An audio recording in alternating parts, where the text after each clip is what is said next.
When you talk about bumping a player, it's pretty much great courage. One that says the bump is dead. That's how you deliver it.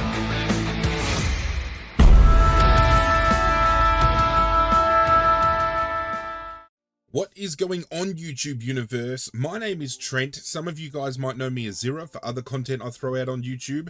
And welcome to my AFL channel, The Hip and Shoulder, where today we're taking a deep dive back into Supercoach with my round 1 team, which is going to be dropping a day after it should have. YouTube gave me the good royal fisting with my AFL podcast, which should have been out 24 hours prior, but it gave me a worldwide ban because I tried using AFL highlights, and we're not going to dive into it because it was a fucking clusterfuck. But nonetheless, at the point of recording this video, we are T-minus 47 minutes from Carlton versus Richmond, so I want to get this done and dusted so I can get comfy, get in the zone with my new Richmond mug. How beautiful is that? And get myself a coffee, fucking get settled in, and get ready to possibly either see Richmond play some good football or see us get absolutely smacked.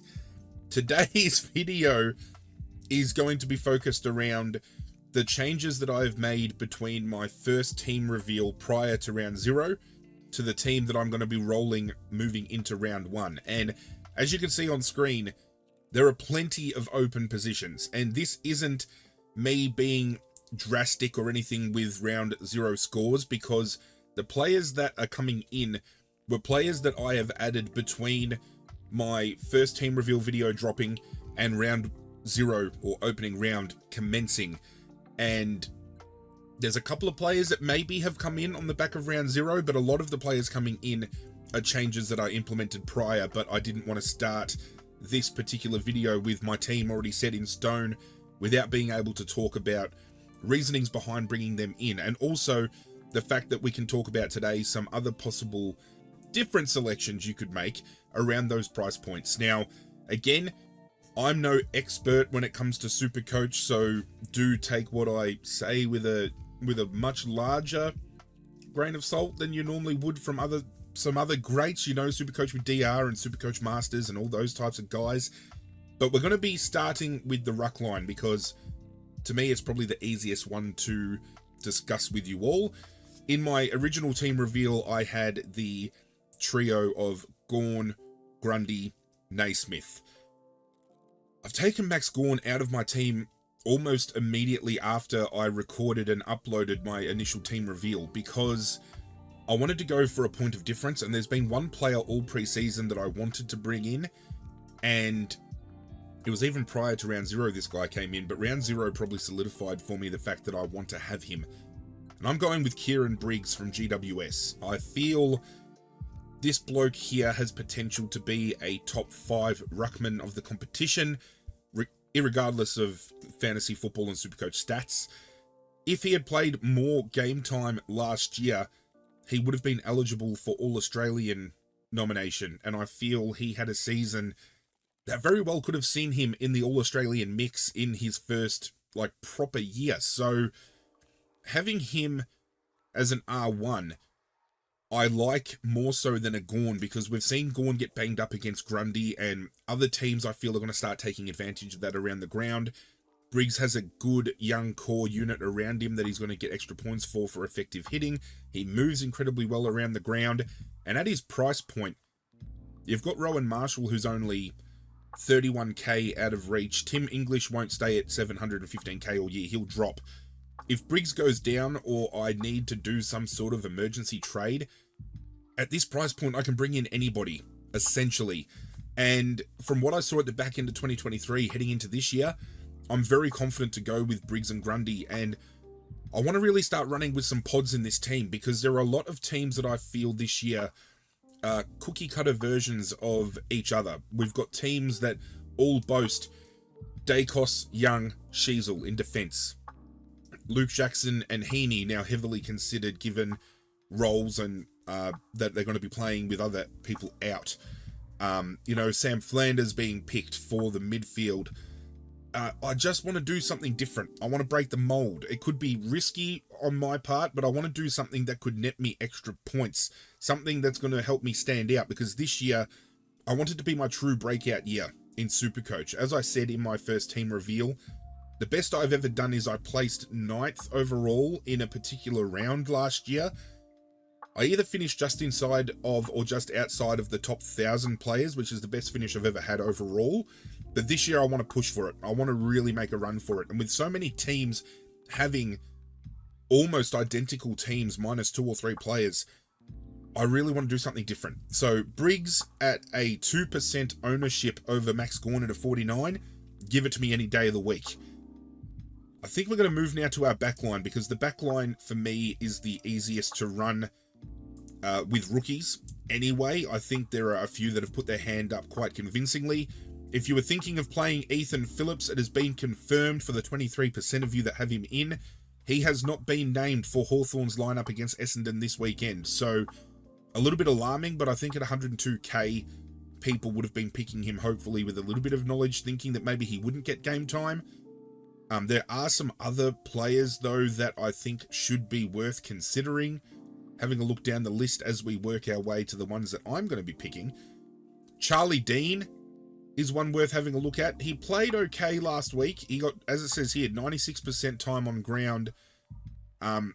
Could be decent as a bench option, but 55 points off of 96% game time is rather damning. And they've got Jeremy Howe coming back in this week, but when Murphy comes back in, whenever that is, I think Murphy takes the Charlie Dean slot. So I think Dean, if you've got him in your team, he's not going to be in for a long time.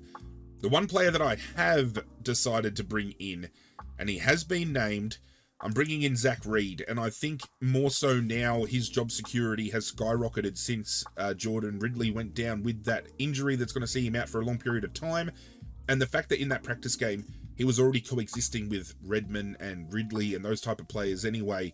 I think he's definitely worth having. Scored, I think, a 70 odd during their practice game. Obviously didn't play last week, so we don't know how he's going to score. But at the very least, he's a good emergency option for your bench. Some other options while we work down the list. Marty Hoare has been named with, I think it was Tomlinson that was dropped. Could be worth bringing in, only 5% ownership. But the Melbourne player that I did have in prior to round 0, and I'm happy to pick again, is Blake Howes. He looked incredibly composed with the ball behind play. Very smart awareness about him and, game sense, just knowing when to move on the ball, looking to go lateral with it, happy to take some uncontested marks to help shift the ball. And Melbourne are one of those teams that loves shifting the ball laterally from side to side, so he could pick up some easy disposal while doing that. Toby Pink has been named for North Melbourne. I know they have some outs defensively, though, so I don't know whether his job security is any good. I don't know whether his scoring capacity is any good. But as a mature age recruit, finally getting a crack after being drafted by, I think it was Sydney about 7 years ago. Great to see him getting a crack at the level. We're going to move down now to a mid-pricer. And for those of you that saw my initial team reveal, you would have seen that I had Massimo D'Ambrosio in D5, I think it was at. I'm still hot on this kid. He could be one that I could potentially bring in if anything negatively happens with the player that I'm bringing him out for. But after seeing his role in round 0 against Carlton, I'm happy to play Zach Williams. He slots into that back line so well. Sam Doherty going down with an ACL is gut-wrenching, regardless of whether you're a Carlton supporter or not. But I think losing Doherty as that rotating half-back midfielder, we now have a little bit more added job security for Zach Williams. The only issue we have with Zach Williams is whether or not he can keep fit. If he can keep fit, we know his best is really good. Even if he only averages 75 to 80 points for a duration of time, he's going to generate enough cash for us to flip, especially when it comes to DPP status getting involved. That's when I'm really going to be laughing, because I hope players like Nick Martin get that mid-defensive DPP, which gives me a flip. And with the next player I'll be bringing in, if he does get that flip, that's going to complete my back 6 anyway, and Williams is probably going to be sitting out on the bench if I haven't already traded him out by that point. But I am bringing in a replacement for who I originally had on the field as Nick Newman. I Thought he'd be a good pod, but seeing how he operated in the practice game and also in round 0, I'm a little bit concerned that he's not going to have as big of a year as I thought he would be. I think he's going to be a bit hit and miss. However, the player I am bringing in is not Harry Sheezel. I'm bringing in Dan Houston. And this isn't the first Port Adelaide player I'm going to be adding to my team. And if you look at the fixture, even though I'm going to be losing all of these Port Adelaide players when it comes to their registered bye, their fixture is incredibly soft in the early portion of the year, especially given they don't travel much. They're going to be playing at Adelaide Oval for a long period of time, and we know how well they dominate that ground. Dan Houston at only 11% ownership over a 49% ownership with Sheezel. As I just pointed out with DPP, if I can move Nick Martin eventually to a back spot here, that leaves one position for me to fill, essentially, and I'm happy to bring in a Harry Sheezel at that point, and that completes my back 6. That gives me a target. I know immediately now Harry Sheezel is the one I'm keeping my eye on. I think given the scope of how soft their draw is early on, Dan Houston can go big, and I need to capitalise on that. Even though we know North Melbourne are probably going to have a lot more of the ball up on their defensive end, and Harry Sheezel's going to be taking kick-ins and being that rotating, you know, moving the ball kind of player, you know, getting the ball in his hands and being the distributor. I don't know whether Fisher being at halfback is going to take away disposals from Sheezel, but as I said, I've now got that target in place. I know at some point in time, Sheezel's coming in to lock up my back 6. And I'm very happy to bring in, as I said, another pod, another point of difference, which I think Houston, after the year he had, to be only 11% owned, that's big for me, especially with their draw.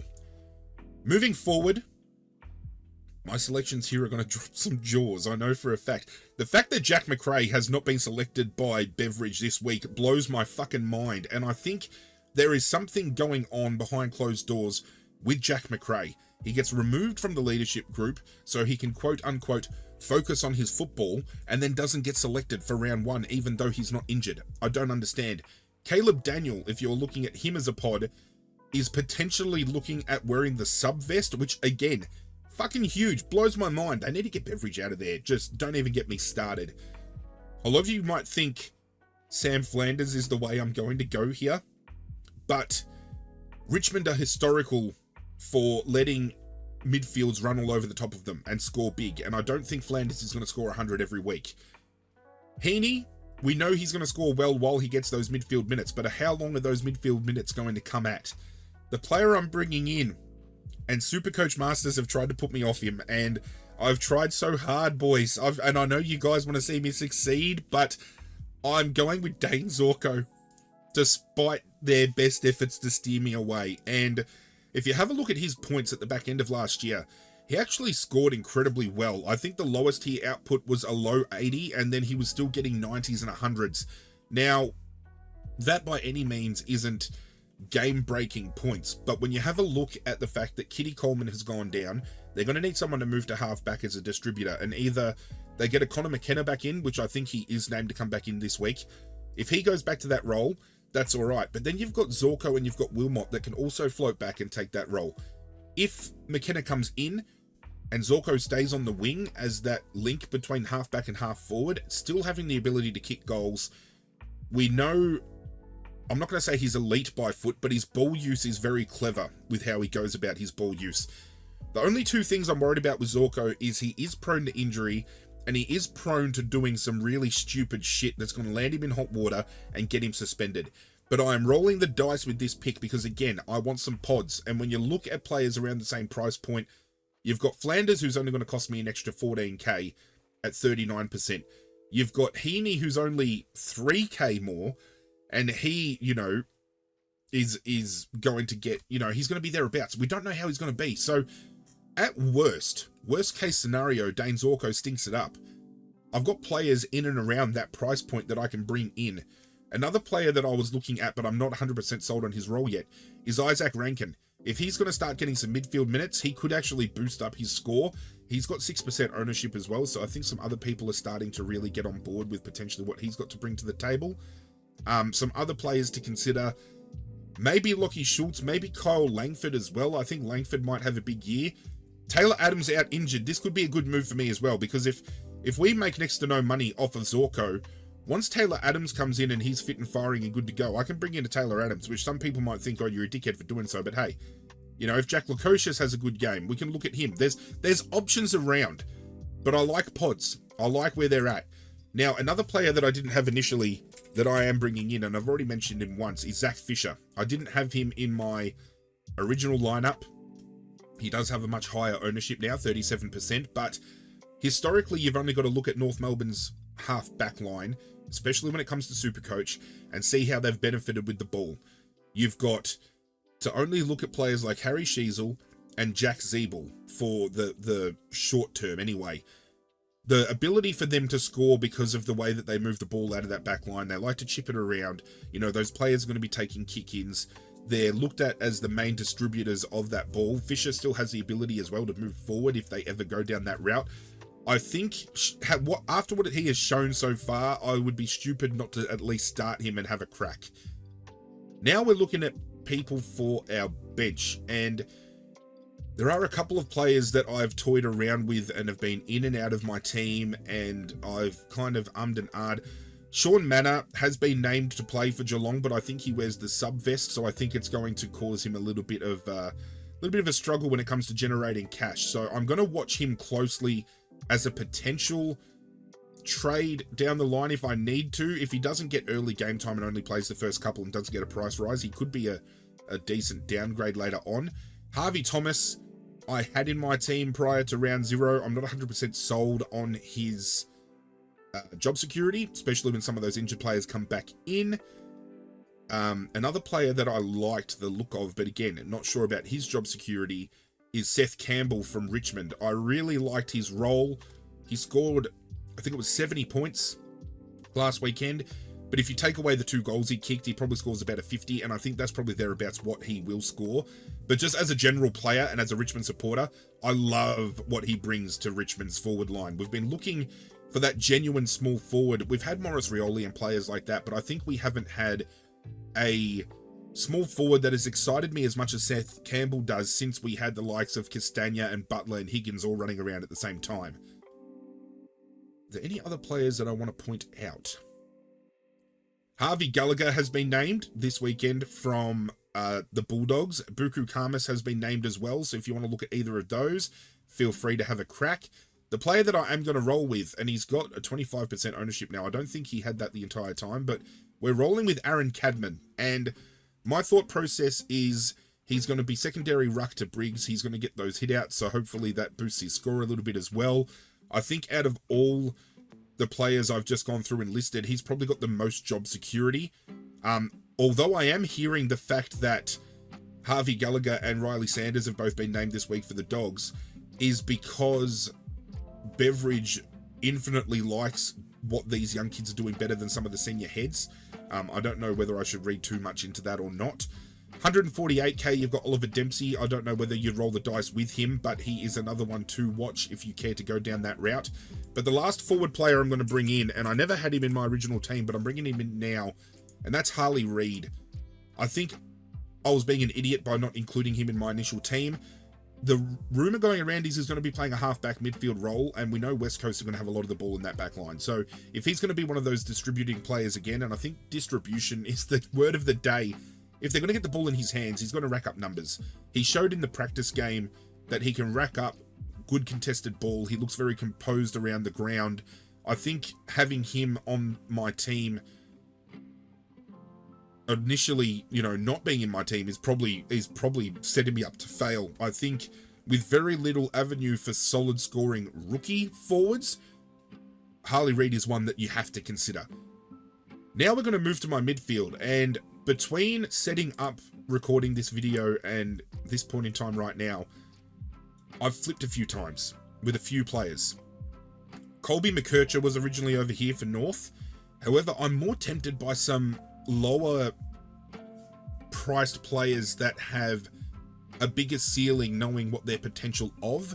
And McKercher is obviously an unknown because it's his first year. So when we have a look at the lower end, just to see whether anybody's worth bringing on in, Cooper Simpson hasn't been named. I did have him originally in my lineup, but I'm a little bit concerned that he didn't get named. Jeremy Sharp, I know for a fact, did get named. Jack Carroll, last week for Carlton against Brisbane, played very limited amount of time, so I think he was the starting sub, but he scored 60 points, and at 9% ownership, he could be a decent bench option. But again, I don't know for how long he's going to be in the team with some outs for Carlton. There's big talk that Sam Walsh is apparently about to potentially go under another back surgery, which could have so much bearing on that bloke's career moving forward. So I hope that goes well. Jeremy Sharp, he's selected as an emergency. Oh, he's listed on an extended bench, so we don't know whether Jeremy Sharp is even going to get named, which again is a bit concerned, because to me, Jeremy Sharp should be in that 22. He's got a lot to offer. I'm keeping Weir on board. I do like his role. He's not going to score all too much, but I think having him on the bench as a moneymaker is the way to go. Matt Roberts is the one I'm bringing in. I had him in before round 1. Love his role. I love the fact that they really are giving this kid a chance. I don't know whether it's at the behest of the fact that there's no Luke Parker, there's no Taylor Adams, there is no Callum Mills in that midfield. We don't know how long all three of those are going to be out for, but at the moment, he's playing a good role. And if you don't have him yet, and you're wanting to get him in, or you have him already, good news for James Jordan. He's named as playing on ball this week. Now, I don't know whether that's just the fact that he's named there and he won't play, but if he can get some more CBAs, we're looking at getting some good scores out of him. Continuing our look, Caleb Windsor is one I really like the look of. His composure with the ball, and again, he would only be a player sitting on the bench, but I just think he looked incredibly composed when moving the footy. He did make some mistakes, don't get me wrong. He's only going to get better with time, but he looks incredibly polished. He looks good to go. Charlie Lazaro is another one I've been considering. Hustwaite was on my team originally, but he has not been named. At the same price point, you're better off going for a Nick Watson, I think, which was named to play this week. Zane Dersmer's been named to play this week, and obviously you've got Colby McKercher as well. There's a couple of players around this price point that you can bring in, but the one player I'm going to bring in at 5% ownership, and I think he's going to have a breakout year for Adelaide this year, is Sam Berry. And as you can see, it's only costing me an extra 24k, which, okay, it's a fair bit of cash, don't get me wrong, but I think with his potential, he can go big. He's a tackling machine. He loves to tackle. We know Supercoach love to award tackle points. Similarly, around his price, there are some other dropped kind of, players from that we have known to be elite scorers in the past, or at least score well. Jared Lyons at 258, especially with Lachie Neale being injured and out, he's got potential to score well. He scored 100 last week. He scored 106 last week. I don't think he's going to score 100 plus every week, but with Lachie Neale out, and with them maybe having to move some magnets around with some injuries, he could be a decent bring-in. James Harms, obviously, one to look at as well. And the other one is Riley Bonner. I'm very interested to see the role he plays in this lineup. I've just realised that I'm not going to have enough money to bring in the two people I wanted to bring in. I might have to do some strategic manoeuvring in a second, but one player I'm bringing in is Ollie Wines. I am going to have to do some strategic manoeuvring, so I'm going to take Windsor out for the time being.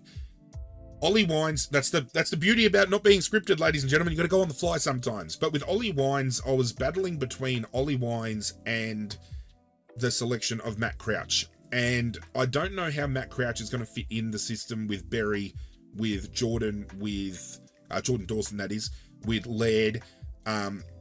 He scored well at the back end of 2023, which makes me want to pick him. However, we saw that Nix dropped him for apparently no reason, and he sat out in the sandful for a long period of time, and he's also got some injury woes in the past as well, so I'm a little bit concerned about that pick. I'm hoping the pick with Ollie Wines doesn't bite me in the ass, but Ken Hinkley reckons he's going to be playing 100% mid-time. He's looking back to his best, and again, another player I'm willing to roll the dice with, because there are players around his price point, again, that I can flip around. He's not a keeper. He's only a stepping stone for me, and it only takes having to get one rookie, make 200k, and you're flipping Ollie Wines to a $550,000, $600,000 player, and that's a premium. So I'm happy to bring him in. The other player that I'm looking at bringing in, and originally, I'm not going to lie, I had Zach Merritt. I've toyed with Tom Liberatore. Liberatore is probably going to be my first trade target after the bye. I really love him at only 7% ownership. That is fucking ridiculous. I did have Matt Rowell, and I don't know, again, how the Gold Coast players are going to score against a more legitimate midfield group, one that isn't going to give them so much space. So I'm a little bit worried about Flanders, Rowell, Anderson, and even Will Powell, for those of you that are considering him, because I have seen a lot of people talk about him this week. Matt Rowell is on my radar for after the Gold Coast bye. It gives me time to see how he's going to operate with the games that are coming up as well. The player I am bringing in, another Port Adelaide player, I'm going with Connor Rozee, and I toyed with bringing him in and out of my team all preseason, but again, I can't look past the fact that Port have a very incredibly soft run, especially at home. Rosee's going to get a lot of the ball. It's always Rozee and Butters that you see bouncing around with each other. I could very well bring in a Butters, but I'm saving a bit of cash. I'm saving 30k. If I had the money, I would probably bring Butters in. There's only 3% ownership between the two of them, but I do like Rozee. And it's put me in a bit of a pinch because I'm left with next to no money, and I don't know what I'm going to do for my next pick. And I was keeping Naismith in here because I feel, even though I feel he should be playing in the 22 for Richmond, just my opinion, I think him and Nankervis as a duo would be brilliant. It looks like maybe Noah Bolter is going to play a forward ruck role with Richmond. I was going to keep Naismith because after this round, I'm pretty sure we have a solid amount of Sunday games coming up, so he is a perfect loophole in that kind of way if you want to run a loophole. Because when you look at the players that I've got, you would think that all of these, look at all, yeah, you can actually see all the rookies that I'm picking, at least the ones that have already been, confirmed, and not the Sunday teams, have all been confirmed to play. So it's not often I've had a full lot of, all of these players here that are going to get game time. And I was going to keep Naismith on the bench in case he does get game time late, but I'm not sure. The only other option I can think of, and I was going to say before I started recording this game, that Livingston would be worth having a look at. 22% ownership. He hasn't even been named in their team at all this week. Yep, has not been selected. The one player that has been named but hasn't been locked in is Liam Reedy from Fremantle, and he's the same cost as Naismith anyway, so I'm doing nothing with it. But Reedy is potentially being looked at as the starting ruckman for Fremantle in the absence of Sean Darcy, and then when Sean Darcy comes back, obviously he takes that role. But it's been rumoured that that's going to be the case because they don't want to take Luke Jackson out of that forward ruck role. They want him to get familiar with playing that way, so when Darcy comes back in, they're not just thrusting him up forward and out of position. They want him to get used to that kind of swapping. So I can see Reedy coming in. I'm wondering whether it's worth bringing in a Finbar O'Malley just to have on the bench. Obviously, the difference here is me bringing in Berry over the McKercher is there was a 20k difference, and that 20k difference is stopping me from bringing in a player for my bench. Fucking bastard. I don't know what we can do here. I think the only other thing we could do is maybe look at bringing in somebody that's a little bit cheaper in the forward line, around 117k, like a Harvey Thomas. He scored similarly to, he only scored 40. I don't know how hot they are on him there. Lance Collard has been named as well for St Kilda this week, but I don't know how many outs St Kilda has. I know they're not playing Jack Sinclair, but that's a completely different position. And we know we've got Sean Manor, but is he not going to get much minutes? You know what I'm saying? So we could bring Sean Manor in and leave him on the bench. I really like Berry. I don't want to drop Berry. I don't want to drop Berry to a McKercher and then find myself kind of kicking myself because, McKercher scores terribly and Berry scores pretty well. I think Manor there is okay because Cadman, I don't know, Cadman I feel is going to be in their rotation properly though. See, this is the problem with Supercoach. I get stuck in my head too often. Who would I be looking at for our final spot? I was going to say our final spot on the bench, because we're going to have Wines coming on the field for Weir, and we're going to have Berry coming on for Clark. So we're going to have Weir and Clark on the bench with one more person to add. Jeremy Sharp is probably the one. Another one I am heavily considering is Jack Carroll. I don't see many other options outside of that, especially ones that are playing.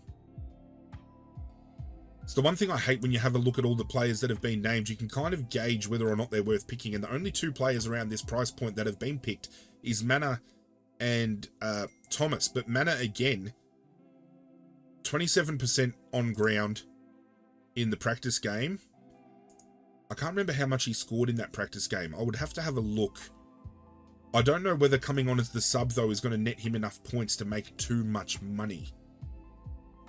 So Cadman is definitely the way to go. I feel I'm going to have to drop a Naismith. But if Naismith comes back in and gets some game time, am I burning a trade later on to bring Naismith in if he gets named again if Nankervis goes down? Because I feel it's only inevitable that Nankervis does break down at some point. Livingston's probably the only option, and putting him as a bench option. I don't normally like saying have a captain's loophole, but I think that's what Livingston is going to be, at least in the short term. At least this allows me to pick the players I want. So we're going to bring Cadman back on into the forward line. I'm a little bit more convinced he's going to score well there. And having a look at the players that I can bring in, I would love to bring in a Windsor, but at his price is a little bit out of my reach. I think we do go with Jeremy Sharp and hope he gets some game time as well. I don't see how he wouldn't be in Fremantle's best 22. Jack Carroll's the other one, and I can always do a correctional trade later on if that is the case. But I think that's what we're going to roll with. I'm pretty confident with this lineup.